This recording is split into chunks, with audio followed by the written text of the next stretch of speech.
Hey folks, Dale Davison here, the Dear VA guy. Thank you for joining us today. There's some benefits out there that a lot of people don't know about that we're going to be talking about today. Mainly we're going to be talking about the Veterans Readiness and Employment, or VR&E program.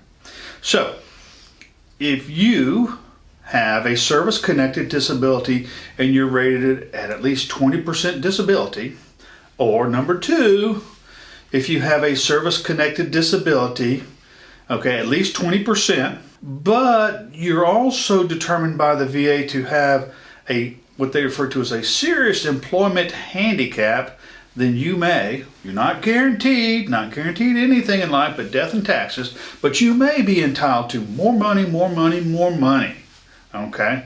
And so this is what we're going to talk about today, is the VR&E, or the Veterans Readiness and Employment Program.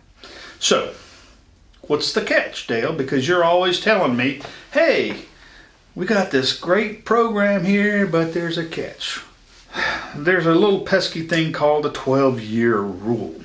If you were discharged or released from active duty or active service before January 1 of 2013, meaning December 31 of 2012, okay, there's a 12-year rule that you got to deal with, okay? The 12-year eligibility period can be deferred or extended on a case-by-case basis, but only if you, as the veteran, have a serious employment handicap.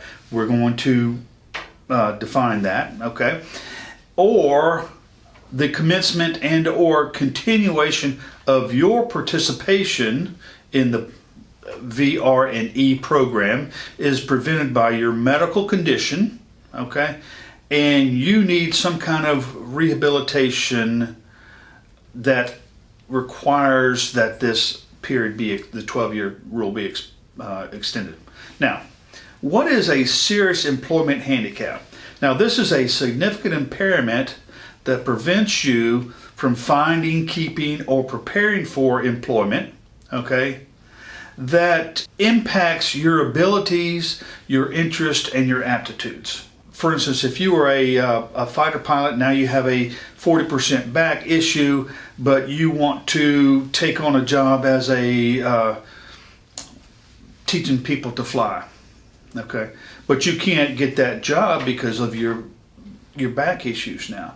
That's a serious employment handicap because you're trained to be a fighter pilot or a pilot, some kind of pilot in the military service, okay?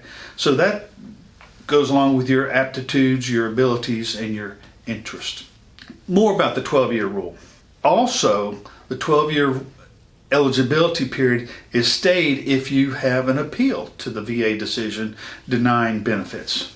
So, for instance, if you have a supplemental appeal going on, or a notice of disagreement with decision, or some kind of higher level appeal, again, that's stayed pending the outcome of your appeal.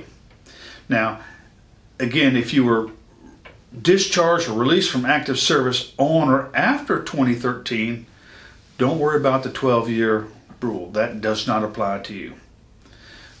The only thing that would really apply to everybody, and it applies in all situations, is if you have a disqualifying character of discharge, meaning you were discharged for other than honorable reasons.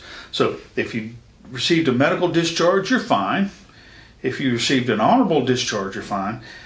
If you received a dishonorable discharge, you're not fine. So you've got to get that changed before you could apply and see if you qualify for the VR&E program. Also, this program, the 12-year rule doesn't apply or doesn't begin to run while your medical condition prevents you from entering the program, okay?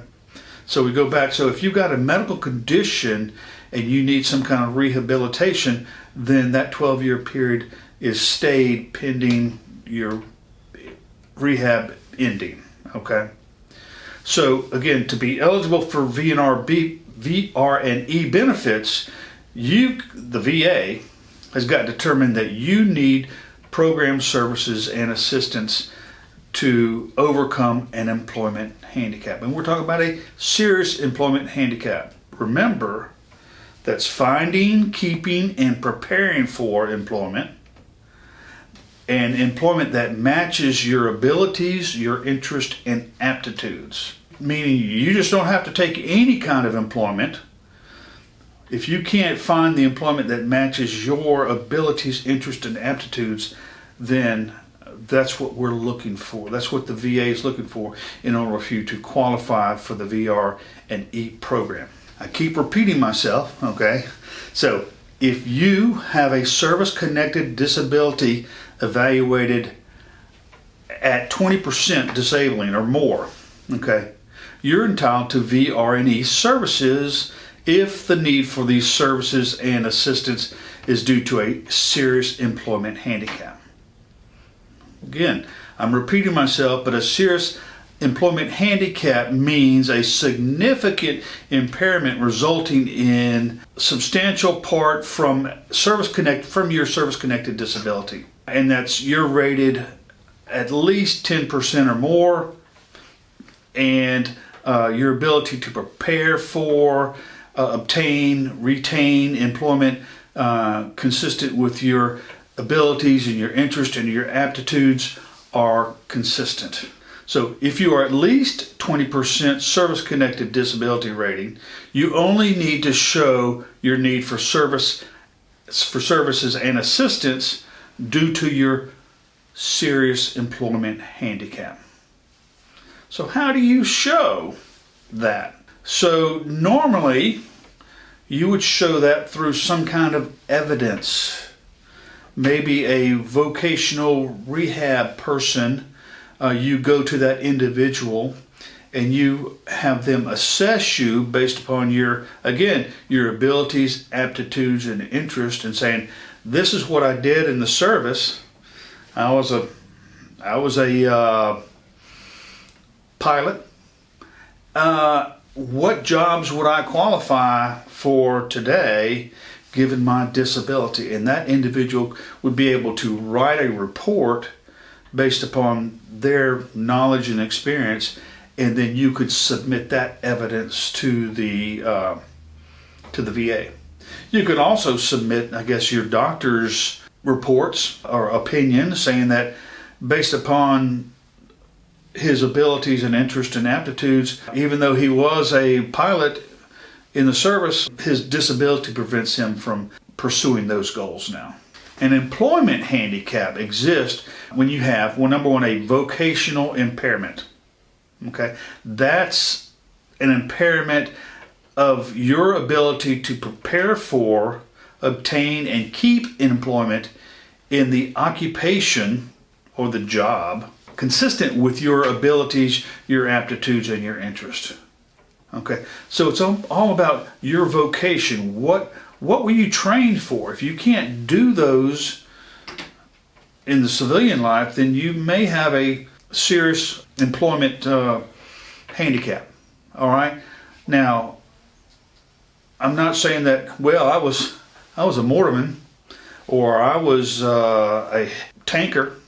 I drove a tank. I don't see how that has any kind of relevance in civilian life. But there's other things that you could say. Well, I was a tanker, and the loud noises. I don't have any more. My hearing is gone, or I have the shakes, or whatever it is. So I'm not able to do the job that interests me.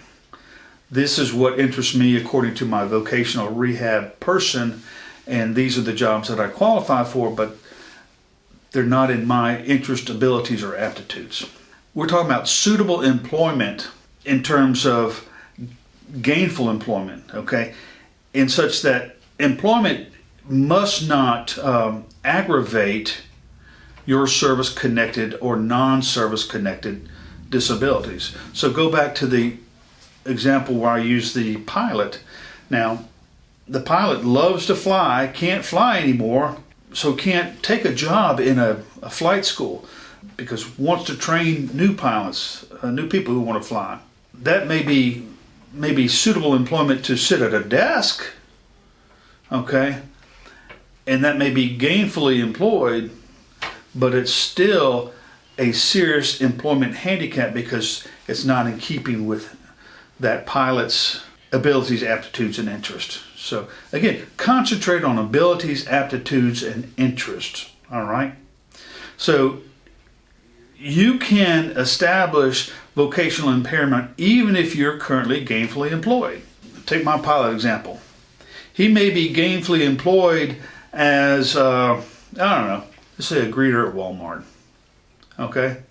But that's still, he still has a serious employment handicap because he's a pilot. He's not a greeter at Walmart.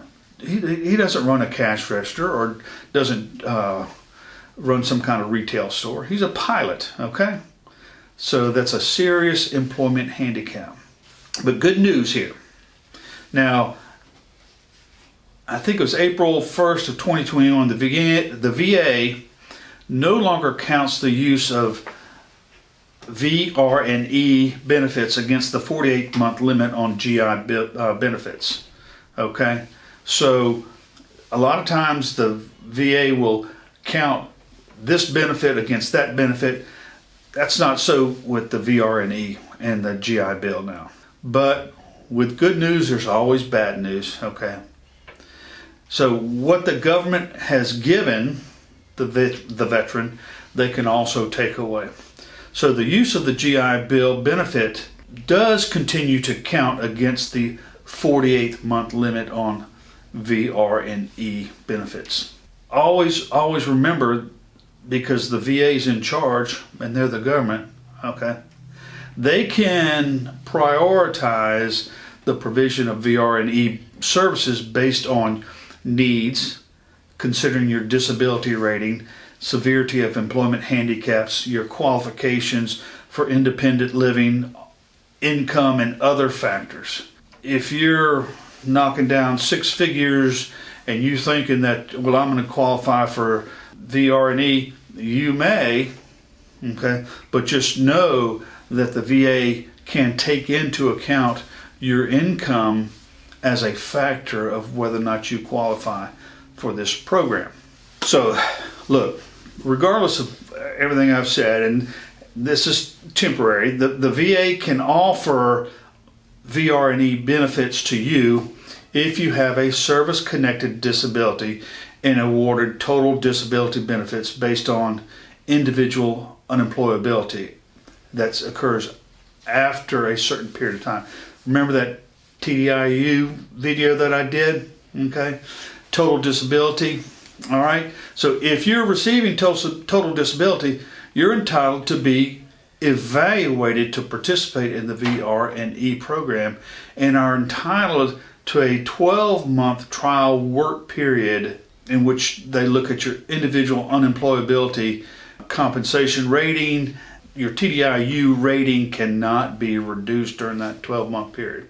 Just know that if you're receiving TDIU, okay, and then you qualify for the VR&E program, the VA can cut your TDIU, so you have to weigh whether or not that is worth it to you in order to get into the VR&E program. So, hey folks, thank you for tuning in today. Hope you learned something about the VR&E program. It's a little known program, but it can put some money back into your pocket.